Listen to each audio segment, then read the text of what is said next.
Hi ಎಲ್ಲರಿಗೂ ನಮಸ್ಕಾರ. Welcome back to my mini vlog. ಇವತ್ತು ನಾವು ಮೈಸೂರಿಗೆ ಹೋಗಿದ್ವಿ, ಒಂದು ಪ್ರೀ ವೆಡ್ಡಿಂಗ್ ಇತ್ತು ಅಂತ. ಸೊ ನಮ್ಮ ಪ್ರೀ ವೆಡ್ಡಿಂಗ್ ಜರ್ನಿ ಹೇಗಿದೆ ಅಂತ ನೋಡೋಣ ಬನ್ನಿ. ಈ ಥರ ಔಟ್ಡೋರ್ ಶೂಟ್ಸಲ್ಲೆಲ್ಲ ಜಾಸ್ತಿ ಎಕ್ಸ್ಪೆಕ್ಟೇಷನ್ಸ್ ಇಟ್ಕೊಳಕ್ಕಾಗಲ್ಲ, ಯಾರೂ ಕ್ಲೈಂಟ್ ಆಗಲಿ ಮೇಕಪ್ ಆರ್ಟಿಸ್ಟ್ ಆಗಲಿ, ಬಿಕಾಸ್ ನಮಗೆ ಟೈಮ್ ಮ್ಯಾನೇಜ್ಮೆಂಟ್ ತುಂಬ ಮುಖ್ಯ ಆಗಿರುತ್ತೆ. ಅದಕ್ಕೆ ನಾವು ಕಾರಲ್ಲೇ ಮೇಕಪ್ ಮುಗಿಸ್ಕೊಂಡು ಹಾಗೆ ಅವ್ರನ್ನ ಕಳಿಸ್ಬಿಟ್ವಿ. ಬೆಳಗ್ಗೆನೇ ಹೋಗಿದ್ವಿ ಮೈಸೂರಿಗೆ. ಗ್ಯಾಪಲ್ಲಿ ಒಂದು ಟೀ ಕುಟ್ಕೊಂಡು ಅಲ್ಲೇ ನೆಕ್ಸ್ಟ್ ಮತ್ತೆ ಶೂಟ್ ಮಾಡಿಕೊಂಡು ಡೇ 1 ಶೂಟಲ್ಲಿ ನಾವು ಮೈಸೂರು ಮತ್ತು ಮೀನಾಕ್ಷಿಪುರ ಕಂಪ್ಲೀಟ್ ಮಾಡಿದ್ವಿ. ಸೆಕೆಂಡ್ ಕಾಸ್ಟ್ಯೂಮ್ ಇದಾಗಿತ್ತು. ನಮಗೆ ಮೀನಾಕ್ಷಿಪುರದಲ್ಲಿ ತುಂಬ ನೀರಿತ್ತು, ಸೊ ಅದರಲ್ಲಿ ಜಾಸ್ತಿ ಶೂಟ್ ಮಾಡೋಕ್ಕಾಗಲಿಲ್ಲ. ಡೇ 2ನ ನಾವು ಮೇಲ್ಕೋಟೆಯಲ್ಲಿ ಮುಗಿಸ್ಕೊಂಡ್ವಿ.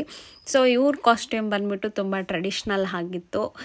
ಈ ಟ್ರೆಡಿಷ್ನಲ್ ಶೂಟ್ಗೆ ಏನಾದರೂ ಎಕ್ಸ್ಟ್ರಾ ಆ್ಯಡ್ ಮಾಡೋಣ ಅಂತ ಯಕ್ಷಗಾನ ಅವ್ರನ್ನ ಕರೆಸಿದ್ರು. ಅವ್ರು ಬರೋ ಅಷ್ಟರಲ್ಲಿ ಗ್ಯಾಪಲ್ಲಿ ನಾವು ತಮಾಷೆ ಮಾಡಿಕೊಂಡು ಮತ್ತೆ ಸ್ಟಾರ್ಟ್ ಮಾಡಿದ್ವಿ ಶೂಟು. ನೋಡಿ, ಯಕ್ಷಗಾನದವ್ರು ಬಂದರು. ತುಂಬ ಚೆನ್ನಾಗಿತ್ತು ಈ ಶೂಟು, ನೋಡೋದಕ್ಕೆ ಒಂಥರ ಡಿಫ್ರೆಂಟ್ ಆಗೂ ಇತ್ತು. ಔಟ್ಪುಟ್ ಹೆಂಗಿರುತ್ತೆ ಅಂತ ವೆಯ್ಟ್ ಮಾಡ್ತಾ ಇದ್ದೀನಿ. ಇಲ್ಲಿ ಕೂಡ ಮಧ್ಯಾಹ್ನ ಅಷ್ಟೊತ್ತಿಗೆ ಮಳೆ ಜೋರು ಬಂದ್ಬಿಡ್ತು, ಆದರೂ ಶೂಟ್ ನಿಲ್ಲಿಸಲಿಲ್ಲ. ನಾವು ಮಳೆಯಲ್ಲೇ ಶೂಟ್ ಎಲ್ಲ ಕಂಪ್ಲೀಟ್ ಮಾಡ್ಕೊಂಡ್ವಿ. ನೀವು ಯಾರಾದರೂ ಈ ಥರ ಪ್ರೀ ವೆಡ್ಡಿಂಗ್ ಮಾಡಿಸೋ ಪ್ಲ್ಯಾನ್ ಇದ್ದರೆ ಈ ಥರ ಎಕ್ಸ್ಟ್ರಾ ಏನಾದರೂ ಆ್ಯಡ್ ಮಾಡಿಸಿ, ಯಕ್ಷಗಾನ ಆಗಿರೋದು, ಬೇರೆ ಡ್ಯಾನ್ಸ್ ಏನಾದರೂ ಆ್ಯಡ್ ಮಾಡಿಸಿ, ತುಂಬ ಚೆನ್ನಾಗಿ ಕಾಣಿಸುತ್ತೆ. ಇಷ್ಟು ಹೇಳ್ತಾ ಈ ವ್ಲಾಗ್ನ ಇಲ್ಲಿಗೆ ಮುಗಿಸ್ತಾ ಇದ್ದೀನಿ. ನೆಕ್ಸ್ಟ್ ವ್ಲಾಗಲ್ಲಿ ಸಿಗೋಣ. Thank you so much for watching my video. ಹಾಗೆ ಲೈಕ್ ಮಾಡೋದು, ಫಾಲೋ ಮಾಡೋದು ಮಾತ್ರ ಮರಿಬೇಡಿ. ಬಾಯ್ ಬಾಯ್.